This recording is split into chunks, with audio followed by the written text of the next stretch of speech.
Grabe po mga kababayan ano, sobrang nakakatuwa ang nangyari sa taong ito. Alam kong kilalang kilala niyo po siya.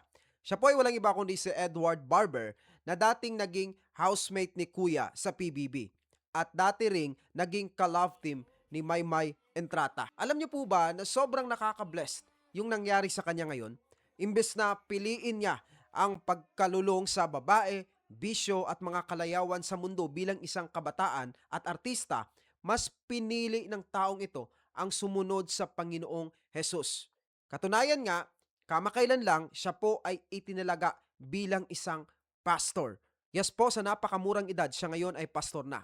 Ayon sa kanyang salaysay, nagsimula ang kanyang pananaliksik sa Panginoon nung siya ay makaranas po ng broken heart mula sa isang failed relationship. At dahil sa sakit na iyon, pumunta siya sa inuman sa pag-aakalang mapapawi ng pag-iinom ang kanyang nararamdamang sakit.